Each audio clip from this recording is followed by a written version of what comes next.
Bom, boa noite a todos. Sejam todos bem-vindos à Fraternidade Francisco de Assis, Casa de Bezerra de Menezes. Na noite de hoje, né, é o nosso dia de estudos e temos hoje como estudo principal um estudo assim, eu gosto de usar essa palavra, instigante, né? Porque é um estudo sobre o Evangelho feito por Carlos Torres Pastorino. E ele tem como propósito, né? Vou usar novamente esse termo, instigar cada um de nós a, quando lermos alguma informação, a gente prestar atenção no que está escrito depois das letras, sabe? Porque a gente costuma passar a nossa vida até interpretando o que o outro fala de acordo com aquelas palavras que você conhece a definição delas.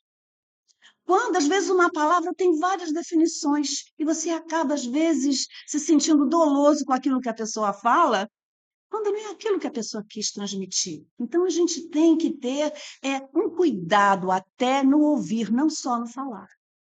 E Pastorino vai além no que está escrito, nas letras. Então, esse evangelho hoje, ele encerra vamos dizer assim, um arcabouço muito bacana do que vem a ser o nosso processo de entendimento do que está dentro de nós e que a gente ainda não tem essa consciência desperta. Tá? Então, isso é só para instigar vocês, para vocês colocarem todos os sentidos ligados, que é assim que a gente aprende, né? Quando todos os sentidos estão conectados naquilo que a gente está fazendo. Então, nós, nesse momento, vamos iniciar fazendo uma prece, fechando os nossos olhos, para agradecermos esse momento tão especial, que ele é único. Esse momento, tenham certeza, ele não vai mais se repetir.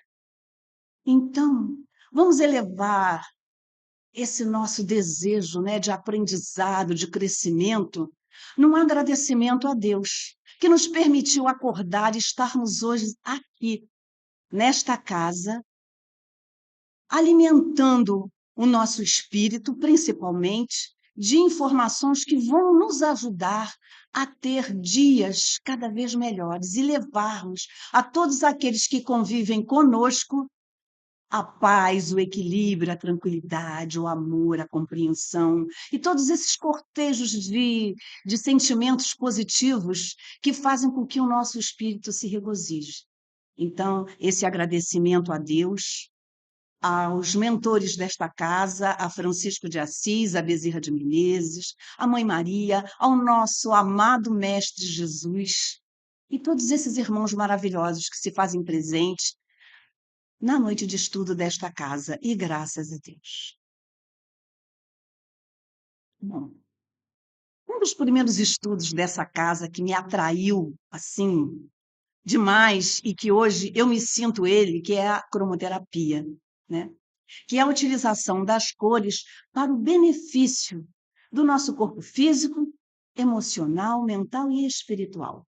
E na noite de hoje, nós estamos estudando a cor. Não é um estudo, é uma atenção, né, para a cor violeta. E a nossa casa, ela leva a gente a realizar ações primordiais para o nosso desenvolvimento. Uma delas é a meditação. E meditar numa cor é algo estupendo para, vamos dizer, trazer essa saúde que a gente mencionou no início da nossa conversa. Então, nos foi orientado pela nossa venerável que nós trabalhássemos com um triângulo. E um triângulo equilátero, que é um triângulo que tem os seus três lados iguais para facilitar a visualização dessa imagem. E de pintarmos esse triângulo numa cor. E a cor de hoje é a violeta. E esse exercício, ele nos possibilita, como eu falei no início, a memorização. Por quê? Porque ele vai ativar o nosso chakra frontal, porque essa imagem a gente vai buscar projetá-la no nosso chakra frontal. E o que está por trás desse chakra frontal? Duas glândulas importantíssimas, a hipófise e a pineal, que são glândulas que, quando nós trabalhamos ela apropriadamente, devidamente, de acordo com o processo de cada um, ela nos favorece essa conexão com a espiritualidade. Além disso, a nossa hipófise, ela é estimulada a produzir um número maior de hormônios para comandar as outras glândulas do nosso corpo. E assim o nosso corpo ficar cada vez mais saudável. Então, esse exercício, nós recomendamos que ele seja feito junto da nossa oração da manhã, para que a gente possa trazer uma saúde melhor, né, para esse dia, porque a gente sabe que sem saúde física fica difícil, né, a gente levar todas as responsabilidades que nós temos no dia a dia, porque uma criança também tem responsabilidades, né? E quando a gente desenvolve esse exercício, a gente também espalha essa cor pela casa como um todo. E todos também são beneficiados, porque a nossa casa preconiza muito o trabalho mental. Eu poderia dizer para vocês utilizarem uma lâmpada, como nós usamos aqui, mas nem sempre esse aparato está nas nossas mãos. A gente tem condições de utilizar uma lâmpada, uma lanterna. E a cromoterapia, ela pode ser feita em qualquer lugar, para qualquer lugar. A nossa oração não transpassa mundos, né? Não vai a outros hemisférios do planeta, quando alguém pede para a gente que mora em outro país, a gente não faz uma oração, essa oração não chega, é assim que a gente acredita, mas o trabalho com a cromoterapia também faz essa ação. A gente pode também mandar cromoterapia à distância. E quando a gente faz ela mental, vocês sabem que a mente, ela é rápida, ela é mais rápida do que você iria acender uma lâmpada. Então, olha o benefício da gente exercitar a cromoterapia mental. E voltando a falar dos benefícios da cor, né? Além do violeta estimular o funcionamento da hipófise, que vai trabalhar todas as glândulas que segregam hormônios dentro do nosso corpo, que é o que faz o nosso corpo funcionar, né?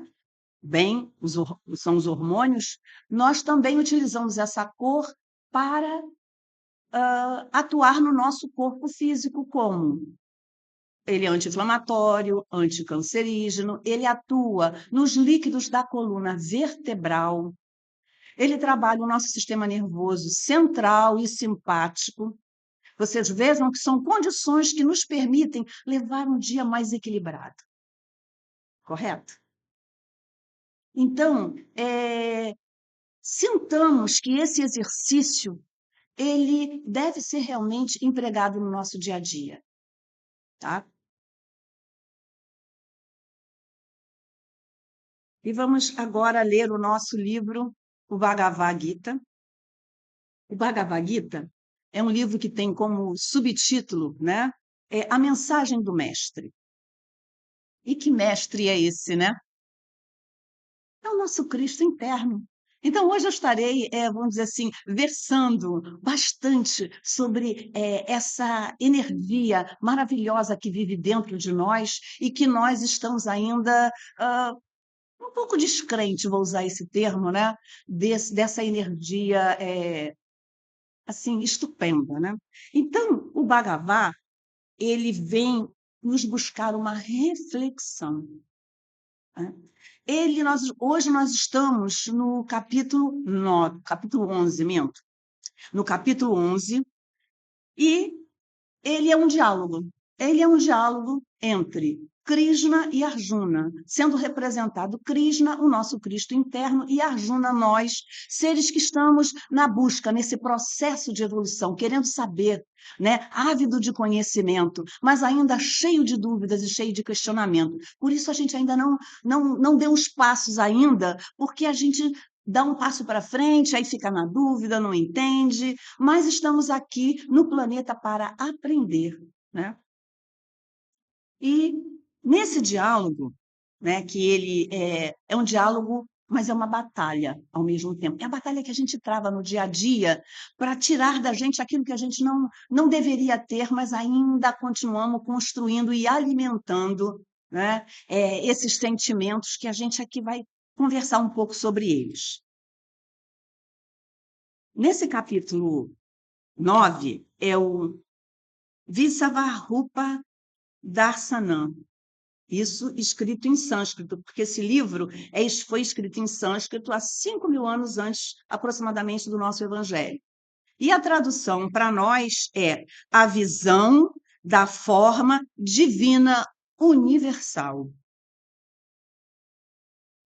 E nós temos um preâmbulo que nos ajuda a entender o que ele quer passar para nós. Ele diz o seguinte: a forma divina ou personalidade de Deus consiste na soma de todas as formas e atividades em que se manifesta o seu poder, o poder do Cristo interno. Ele quer nos mostrar a onipresença e a onipotência de Deus, desse nosso Criador, que a gente utiliza muito no nosso dia a dia, a palavra Deus, mas às vezes a gente não para pensar na responsabilidade que nós temos ao pronunciar Deus, né? E neste capítulo, nós vamos ler o 4 até o 6, mas eu vou ler o 1 para que a gente possa abarcar, né, a proposta. Diz assim: então dirigiu Arjuna ao Senhor abençoado estas palavras, a Krishna: os teus ensinos, ó Senhor, com os quais te dignastes explicar-me o grande mistério do Espírito, destruíram a minha ilusão e ignorância. Então, ele vem dizendo para nós que todas as informações que Krishna deu para ele nos capítulos anteriores o ajudou, né, a destruir a ilusão e a ignorância, em que muitos de nós, às vezes, ainda vive nessa ilusão e nessa ignorância, de não entender, né, a presença desse ser em nossas vidas. No item 4, ele diz assim: se julgas que sou capaz de vê-la, que é a manifestação da forma de Deus, faz-me ver a tua própria face e forma, e teu eterno eu, ó adorado. Olha assim, o questionamento dele. Ele já passou por 10 capítulos, 10 perguntas, e ele ainda continua interrogando ao Cristo dele quem é ele. Quer dizer, ele ainda não está bem palpável para ele essa existência. Aí, Krishna, né, a divindade, responde: vê, pois, ó filho da terra, e contempla-me. Eu sou um só, em milhares e milhões de diferentes e variadíssimas formas. Ele está em tudo. Tudo contém ele, né? Aí ele vai e faz ele refletir um pouco mais. Ele diz assim: imerge o teu olhar no reino dos deuses, porque deuses ainda é algo que para a gente está um pouco longe, né? Quando você fala de mitos, né? De deuses. Aí ele fala de anjos e arcanjos, espíritos planetários, diretores dos mundos e muitos outros seres misteriosos, com que não sonha nem a mais indômita, ou seja, altiva, especulação e fantasia, né? Então, ele quis passar para a Krishna, Deus quis passar para a Krishna, que se a gente ainda não consegue entender essas divindades, né, é porque Deus está dentro delas, porque a gente ainda não entendeu elas também, mas estamos no caminho. E é essa a proposta deste livro e de todos os nossos estudos, de fazer com que a gente tenha um olhar mais criterioso para as coisas que estão ao nosso redor. E para nós, principalmente, que os nossos olhos veem para o lado de fora. E o lado de dentro, como está? Então, aqui, na continuação dos nossos estudos, nós vamos fazer esses questionamentos. E eu gosto, assim, eu não tenho uma carreira de professor, mas eu gosto sempre de falar de exercícios de casa, né? Porque eu acho que estar aqui, né, quem está presente virtualmente também, é que a gente desliga o celular ou sai aqui da nossa sala de estudos e vai para casa, e a gente, às vezes, se desliga do que foi aprendido aqui. E o exercício de casa né, para quem é professor, tem aquele peso do aluno ficar conectado naquilo que foi ensinado. Então, nós temos que ter protocolos para realizar em casa. Nós temos a prece diária, né? Nós temos as alimentações, nós temos que beber água, temos que ter uma atividade física, temos que estudar, temos que trabalhar. Nós temos várias ações para serem realizadas no nosso dia a dia, tudo em prol de nós mesmos, do nosso próprio crescimento. Então, vamos ter esse exercício. Vamos falar como Krishna conversou com Arjuna. Olha, utiliza essa capacidade de ver para você observar o que está do lado de fora e do lado de dentro. E a gente faz isso muito na meditação, né?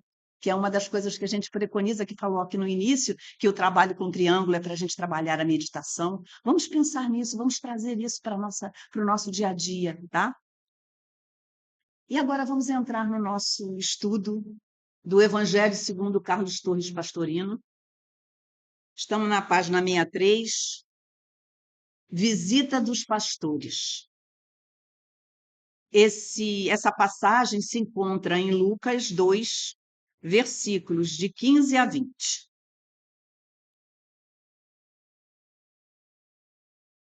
Quando os anjos se haviam retirado deles para o céu, diziam os pastores uns aos outros: Vamos até Belém e vejamos o que aconteceu, o que o Senhor nos deu a conhecer. E foram a toda pressa e acharam Maria e José e a criança deitada numa manjedoura. E vendo isso, divulgaram o que se lhes havia dito a respeito desse menino. Todos os que o souberam admiravam-se das coisas que lhes referiam os pastores. Maria, porém, guardava todas essas coisas, meditando-as em seu coração. Os pastores voltaram, glorificando e louvando a Deus por tudo quanto tinha ouvido e visto, como lhes fora anunciado. Pastorino, ele tem uma interpretação dessa passagem muito rica, e ele vem trazendo essa informação desde a passagem do nascimento de Jesus, depois anjos e pastores, e agora a visita dos pastores.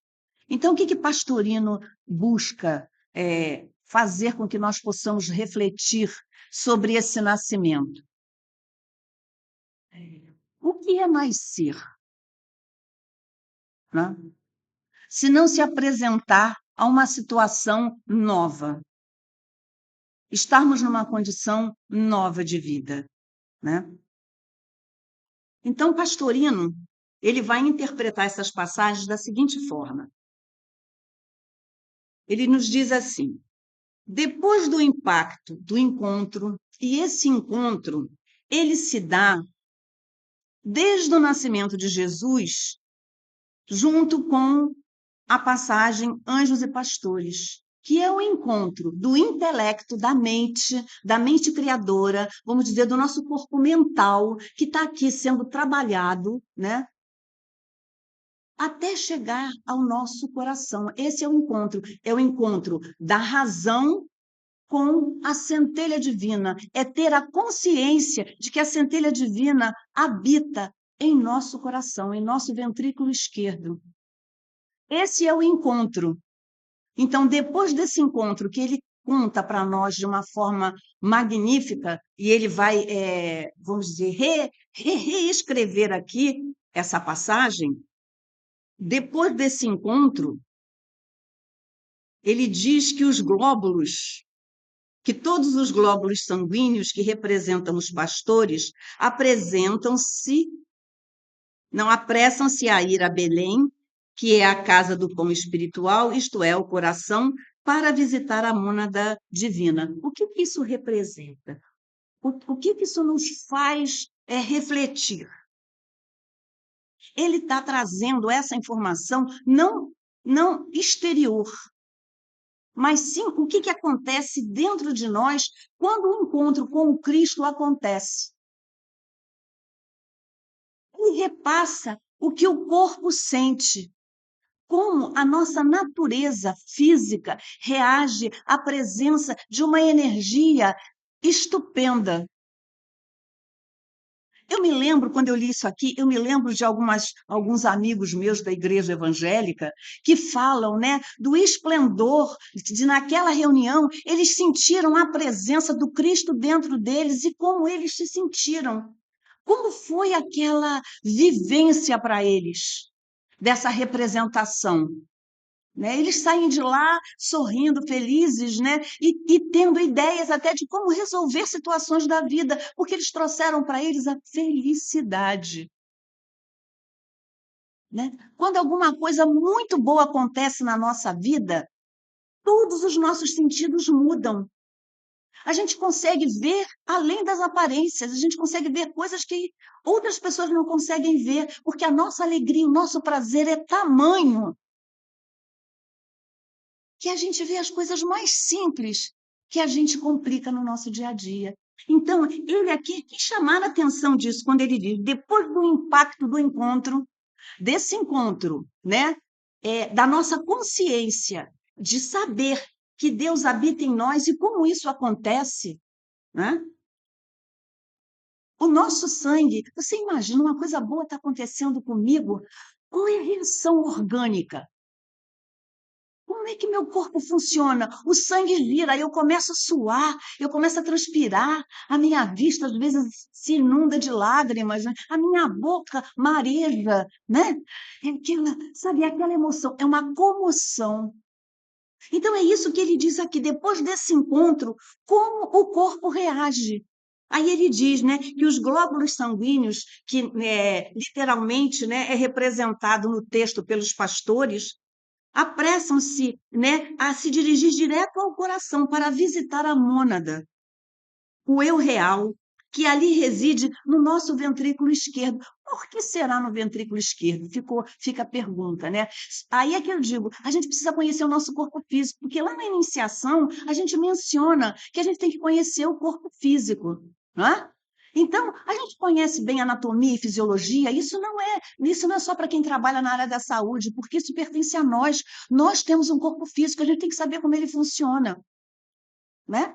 Então, aqui no nosso ventrículo esquerdo, o que essa parte do nosso coração faz? Ela não bombeia, ela que jorra o sangue para percorrer o corpo, né? E para o lado direito sobe aquele sangue, vamos dizer assim, com uma certa impureza, passa pelo pulmão para fazer toda aquela aeração, toda aquela limpeza, para no ventrículo esquerdo novamente ser feito esse trabalho.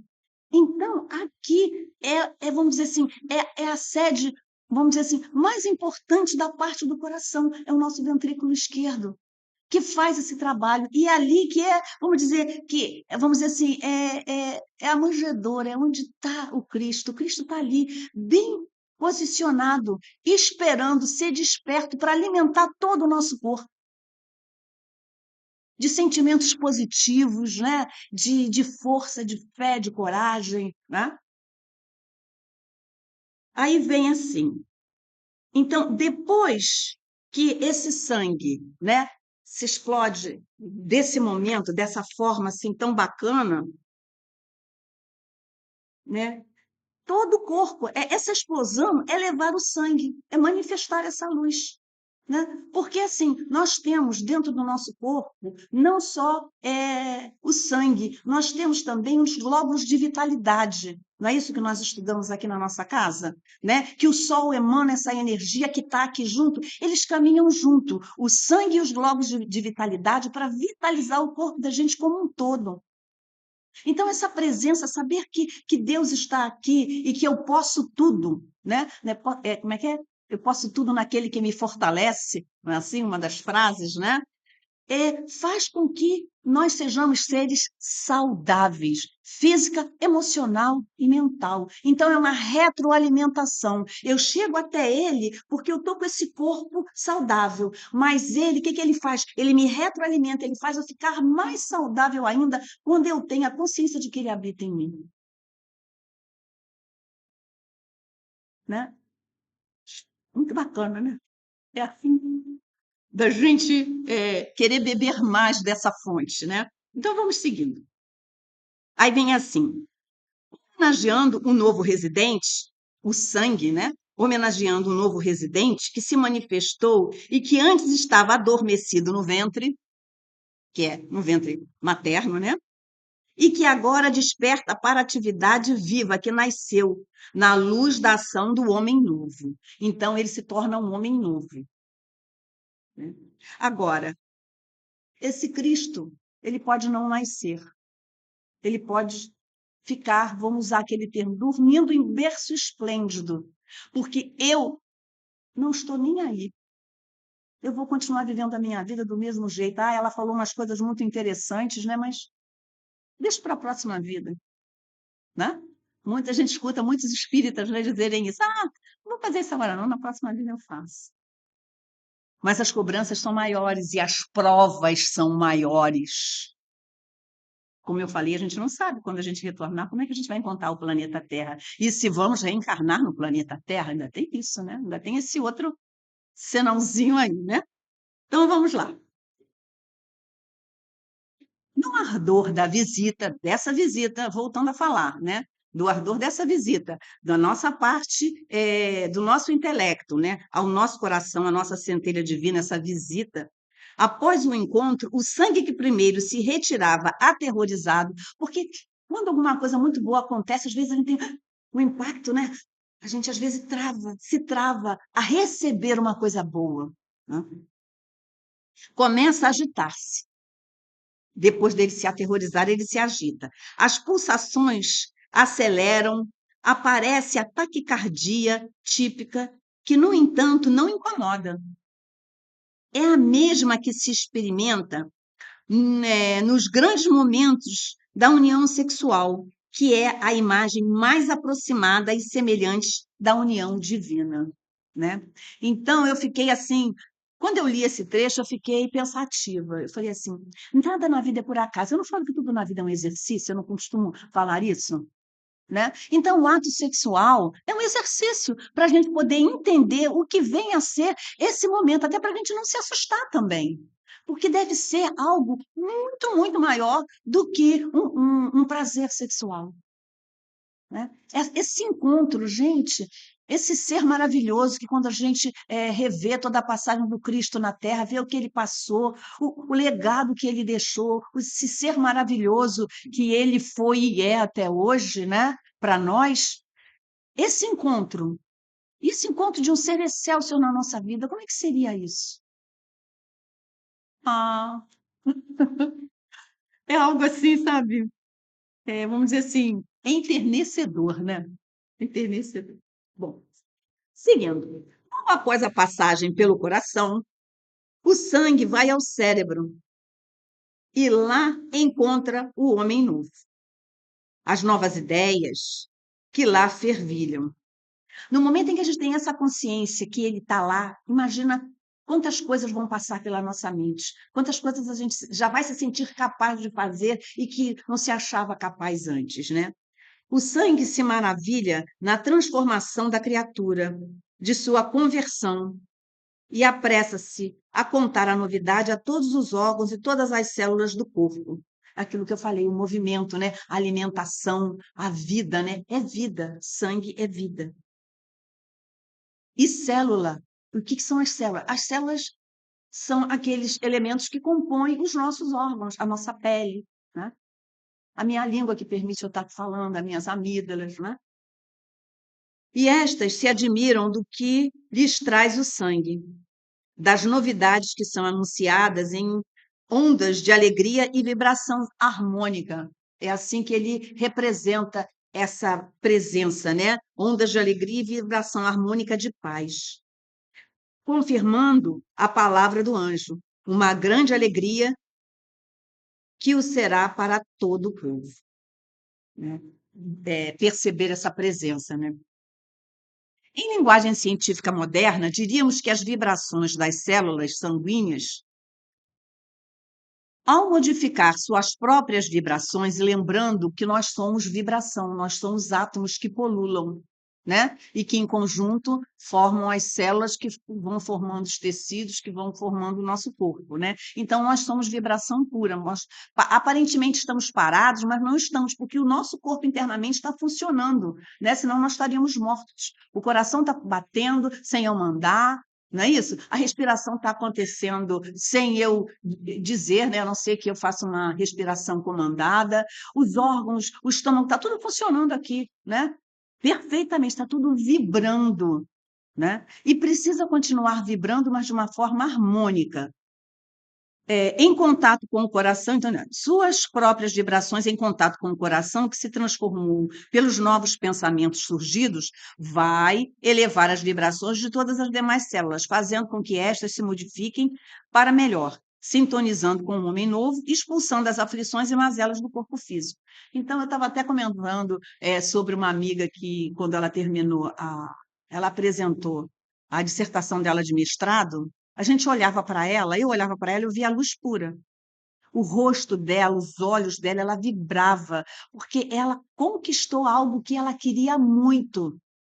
Naquele momento, um contato com ela, ela passou uma semana comigo sem reclamar de uma dor, de nada do que ela sentia, porque a felicidade dela, o prazer era tanto que ela tornou o corpo dela saudável pela alegria da conquista que ela teve. Né? E assim somos todos nós quando conseguimos conquistar algo que desejamos muito na nossa vida. Só que, infelizmente, a gente deixa isso, né? Isso vai passando, vai esmaecendo e a gente entra no esquecimento. Aí o nosso Cristo adormece, de novo. Aí eu pergunto, ou ele se tornou vivo em algum momento? Se eu deixei ele adormecer? Fica aí uma pergunta, né? Aí vem Maria, vamos lá? Vou responder essa pergunta através de Maria, hein? Aí vem assim: a intuição, que é Maria, né? Guarda ciosamente todas essas coisas no âmago de si mesma e nunca jamais se esquecerá das experiências vividas e frequentemente medita sobre elas. Então, a nossa intuição. Eu acho que em vários momentos nós iríamos nos lembrar desses acontecimentos, né? E iríamos perceber o que precisamos realizar na nossa vida para manter esse ser aceso. Cada um de nós vai ter uma resposta, porque somos seres individuais, cada um pensando e sentindo de formas diferentes, né? E estamos aqui até para um lembrar ao outro, né? Estamos juntos, estamos unidos, né? Para isso. Para que a gente não deixe o outro, usar um termo antigo, né, fenecer, né, na vida. E os exercícios da nossa casa nos ajudam a manter esse corpo físico saudável, para que a gente faça esse exercício continuamente, né? Porque é o que Deus quer, que cada um de nós aqui, sentados, e os irmãos que estão nos vendo virtualmente, façam acender esse Cristo dentro de si, que é o que Deus espera de cada filho seu, de cada um de nós, nessa nossa jornada. E que possamos ser mais precisos nas nossas propostas de vida, né? De sermos seres cada vez mais amorosos, cuidadosos, misericordiosos, né? E lembrarmos que quando nós realizamos a oração do Pai Nosso, nós pedimos ao Pai isso, né? Que Ele nos ajude nessa caminhada, mas que nós também temos que fazer a nossa parte. Não é só pedir, é fazer. A fé sem ação é nula. Então, que sejamos atuantes, né? E que sejamos trabalhadores, mesmo trabalhadores da última hora. Então, muito obrigada, uma boa noite a todos, né? E que a paz estabeleça em nossos corações, que nós possamos voltar para os nossos lares e os irmãos que estão nos assistindo possam compartilhar com todos aqueles com que convivem o amor, a paz, a compreensão, a misericórdia, né? Sermos seres sábios, que ser sábio é são, sadio e harmonizado. Que assim seja, e graças a Deus.